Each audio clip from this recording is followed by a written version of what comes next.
মৰমৰ ছাত্ৰ ছাত্ৰীসকল, যিটো কম্পাৰ্টমেণ্টেল এক্সাম, এই এক্সামটো অতি সোনকালে তোমালোক অনুষ্ঠিত হ'ব। মই আগৰ ভিডিঅ'টো কৈছোঁ, ফাৰ্ষ্ট কথা তোমালোকে কষ্ট কৰিবই লাগিব, কাৰণ তোমালোকৰ এটা লাষ্ট চান্স হয়। যদি তোমালোকে ইয়াত অৱহেলা কৰা তেতিয়াহ'লে তোমালোকে আকৌ এবছৰ পঢ়িব লাগিব, 6টা ছাবজেক্টে পৰীক্ষা দিব লাগিব। সেয়েহে তোমালোক কৈছোঁ, যিকেইটা বেয়া হৈছে সেইকেইটা ভালদৰে পঢ়ি তোমালোকে পৰীক্ষাটোৰ ৰিজাল্টটো ভাল কৰাৰ চেষ্টা কৰা। ঠিক আছে, আজি মই টপিকটো আলোচনা কৰিম এডমিট কাৰ্ড কেতিয়া দিব, কাৰণ এডমিট কাৰ্ড পোৱাৰ লগে লগে বেছি সময় নোপোৱা। বহুতে ভাবি আছে এডমিট কাৰ্ড দিয়াৰ পিছত পঢ়িম, সেইটো তোমালোকে ভুল নকৰিবা। আৰু বহুতৰে এটা চিন্তা হৈ আছে যে এক্সাম চেণ্টাৰ ক'ত পৰিব, আগতে মেট্ৰিক দিয়া স্কুলত পৰিব নে বেলেগত পৰিব। এতিয়া চোৱা, মই যিবিলাক ভিডিঅ' দিওঁ সেইবিলাক প্ৰমাণ ভিত্তিত ভিডিঅ' দিওঁ, আৰু মই এইবছৰত তেনেকুৱা নহয়, মই আগৰ পৰাই এইবিলাকৰ লগত জড়িত হৈ আছোঁ বা ভিডিঅ' দি আছোঁ বা তথ্য সংগ্ৰহ কৰি আছোঁ। গতিকে সেয়েহে মোৰ ভিডিঅ'বিলাক তোমালোকে চালে আৰু এক্সট্ৰা তোমালোকে পৰামৰ্শ লোৱাৰ প্ৰয়োজন নাই। মই কোনো এটা ভিডিঅ'য়ে ভুল ইনফৰমেশ্যন দিয়া নাই। গতিকে ছাত্ৰ ছাত্ৰীসকল, তাৰ উপৰি তোমালোক অৱগত কৰিব বিচাৰোঁ, যদি ইচ্ছা কৰে, যদি বুলি কৈছোঁ সেইকাৰণে, যদি তোমালোকে ইচ্ছা কৰে যে কমন কুৱেশ্যন এনচাৰ বিচাৰা বা তেনেহ'লে তোমালোকে আমাৰ তাত জইন হ'ব পাৰিবা। বহুতে এতিয়া আমাৰ পৰা কমন কুৱেশ্যন এনচাৰ লৈছে বা কমন কুৱেশ্যন আমি ক্লাছবিলাকো কৰোঁ। ইয়াৰ উপৰি আগৰ কুৱেশ্যন পেপাৰো দিয়া যায়, সকলোখিনি আমি গাইড কৰা যায়। ঠিক আছে, বহু অভিভাৱকে আগৰ বছৰৰ পৰা যিটো পাইছে বহুতে জইন হৈছে। যিসকলে জনা নাই তোমালোকৰ কাৰণে কৈছোঁ যে আমাৰ ক্লাছটো এইবছৰ নহয় আগৰ পৰাই হৈ আছে, তোমালোকে জইন হ'লে হ'ব পাৰিবা, য'ত কমন কুৱেশ্যন এনচাৰ দিয়া হয়। তোমালোকে কোনোবাই ক্লাছ কৰিব টান পাইছা, কমন কুৱেশ্যন এনচাৰ চোৱা, ধুনীয়াকৈ আমি দি দিছোঁ, তোমালোকে চাব পাৰিবা, এনচাৰবিলাকো আমি লগতে দি দিছোঁ। গতিকে যিসকল ইচ্ছুক হয় তোমালোকে জইন হ'ব পাৰিবা মাত্ৰ 100 টকা পে'মেণ্ট কৰিলে। ঠিক আছে, এতিয়া যিয়ে নহওক এডমিট কাৰ্ড কেতিয়া দিব, এইটো ডাঙৰ কথা, আৰু বহুতে এডমিট কাৰ্ডকে ৰখি আছে। ছাত্ৰ ছাত্ৰীসকল, এডমিট কাৰ্ড মোৰ সম্ভৱতঃ তোমালোকৰ এডমিট 15 তাৰিখৰ পিছত দিব। ঠিক আছে, 15 প্ৰায় 20 তাৰিখৰ ভিতৰত দিয়াৰ সম্ভাৱনা আছে, মে' মাহৰ 15-20 তাৰিখত। তাত কিন্তু আগুৱাব পাৰে, কিন্তু পিছুৱাই নিদিয়ে। আৰু এক্সামটো মোৰ মতে 15-20 বাদ দিছোঁ, মই 10 পৰা 20 তাৰিখ বুলি দিছোঁ। 10 পৰা 20 মে'ৰ ভিতৰত তোমালোকে এডমিট কাৰ্ডখন পাই যাবা।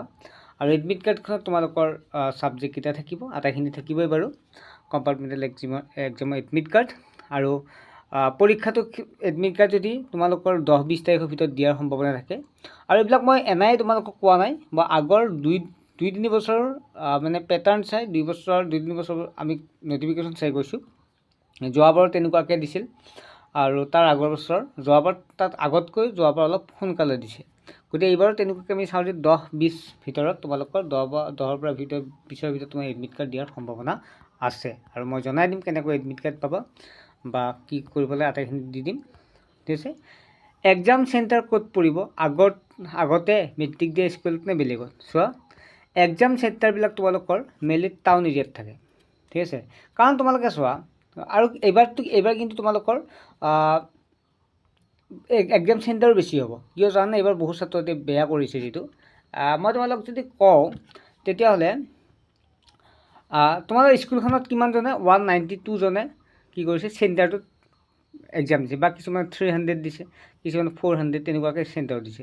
এইবাৰ কিমান বেয়া কৰিছে চেণ্টাৰটোত, ধৰা হ'ল এইবাৰ বা আগৰ পৰা তেনেকুৱাকৈ ধৰা হ'ল কিমানজনে বেয়া কৰিছে, এতিয়াতো বেছি বেয়া কৰিছে। বা কম্পাৰ্টমেণ্টেল কিমানজন দিব সেইটো ডাঙৰ কথা। যদি কম্পাৰ্টমেণ্টেলতে ধৰা হ'ল 40 জনে দিছে তোমালোকৰ চেণ্টাৰৰ, গতিকে 40 জনৰ কাৰণে এটা চেণ্টাৰ হ'ব পাৰে নেকি কোৱাচোন? নোৱাৰে। গতিকে সেইকাৰণে চেণ্টাৰটো তোমালোকৰ আগৰ স্কুলত নহয়, বেলেগত হ'ব। ঠিক আছে, কম্পাৰ্টমেণ্টেল চেণ্টাৰটো তোমালোকৰ মেইনলি টাউন এৰিয়াবিলাকত হোৱা দেখা যায়, কাৰণ টাউনত চাৰিওফালে স্কুলবিলাক থাকে যিহেতু। গতিকে তোমালোকৰ কম্পাৰ্টমেণ্টেলটো হেৰিত হ'ব, কি হৈছিলে, টাউন এৰিয়াত হ'ব। বা আমি যদি চাওঁ তেতিয়াহ'লে তোমালোকৰ স্কুলত নহয় মেইনলি। ঠিক আছে, তোমালোকৰ য'ত চেণ্টাৰ দিছিলে আগতে তেনেকৈ আগত নহয়।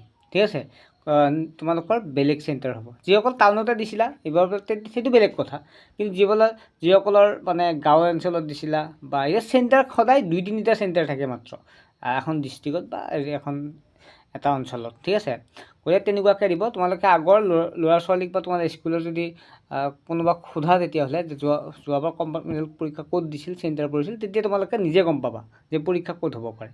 ঠিক আছে, তোমালোকে যোৱা বছৰ যদি কোনোবা কম্পাৰ্টমেণ্টেল দিয়া ষ্টুডেণ্ট আছে তোমালোকে সুধিবা, বা তোমালোকে ছাৰ বাইদেউসকলক সুধিলে গম পাবাই চেণ্টাৰ ক'ত হয়, এডমিট কাৰ্ডত আহি যাব সেইটো।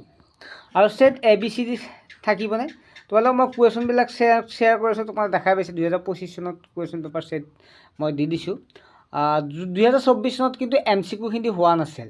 MCQত যিটো পাছে কৰিছিল MCQৰ কুৱেশ্যন পেপাৰ দিয়া নাছিল, অৰ্থাৎ ডেছক্ৰিপটিভৰ 45 নম্বৰ প্ৰশ্ন হৈছিল, 2 ঘণ্টা দিয়া আছিল, অৰ্থাৎ লিখাখিনি আছিল। কিন্তু তাৰ পিছৰ বছৰত যোৱা বছৰত উপৰি বছৰৰ কথা কৈছিলোঁ মই, যে ডেছক্ৰিপটিভ হৈছিল, MCQ হোৱা নাছিল। কিন্তু যোৱা বছৰ কিন্তু MCQ আৰু ডেছক্ৰিপটিভ দুইটা হৈছে, ঠিক আছে। সেয়েহে এইবাৰো কৈছে যে 2টা পৰীক্ষা হ'ব বুলি কৈছে, অকল প্ৰেক্টিকেলখিনি নহয়। যদি প্ৰেক্টিকেল 10 নম্বৰ কিছুমানৰ আছে, কিছুমান 50 নম্বৰে আছে, IT এনেকুৱা, মানে প্ৰেক্টিকেল ছাবজেক্টটো তোমালোকৰ পৰীক্ষা নহয়, আগৰ নম্বৰটোৱে তোমালোকক দি দিব, কাৰণ প্ৰেক্টিকেল কোনো ফেইল কৰাই নাই, পাছে কৰিছে। কিন্তু জাষ্ট থিয়ৰী হ'ব, থিয়ৰী বুলি কওঁতে MCQ আৰু ডেছক্ৰিপটিভ, অৰ্থাৎ তোমালোকৰ যিখিনি আছে ছেট ABCD থাকিব, ঠিক আছে। গতিকে তোমালোকে যোৱা বছৰ যদি চোৱা তেতিয়াহ'লে একদম মই যি কওঁ মেট্ৰিকৰ নিচিনাই পৰীক্ষা হ'ব, না টান না সহজ, একে নিচিনাকৈ পৰীক্ষাত বহাব, একে নিচিনাই পৰীক্ষা হ'ব। গতিকে কোনোবাই যদি কিবা কয় তোমালোকে ভুল বুলি ভাবা, যে কোনেও যিটি ক'লে তোমালোকে নুশুনিবা। মেট্ৰিকত যেনেকুৱা পৰীক্ষা হৈছিল ঠিক তেনেদৰে পৰীক্ষা হৈছিল। কিছু সময় ষ্ট্ৰিক হ'ব নেকি, কিবা হ'ব নেকি, বহুতখিনি একো নহয়, মেট্ৰিকৰ পৰীক্ষা যেনেকুৱা তেনেকুৱাই। গতিকে ছাত্ৰছাত্ৰীসকল, তোমালোকে বহুতে কৈ আছিল এডমিট কাৰ্ড কেৰি আহিব, ভাবি আছিল এক্সাম চেণ্টাৰ ক'ত হ'ব। মই জাষ্ট কিছু অলপ বুজাই দিব চেষ্টা কৰিলোঁ, নিশ্চয় তোমালোকে ভাল পাইছা। যদি ভাল পাইছা তেতিয়াহ'লে চেনেলটো ছাবস্ক্ৰাইব কৰি ৰাখিবা, আৰু যদি অনলাইন বেটছত জইন হ'ব বিচাৰা তেতিয়াহ'লে তোমালোকে জইন হ'বা, য'ত কমন কুৱেশ্যন পাই যাবা মাত্ৰ 100 টকাত, ঠিক আছে।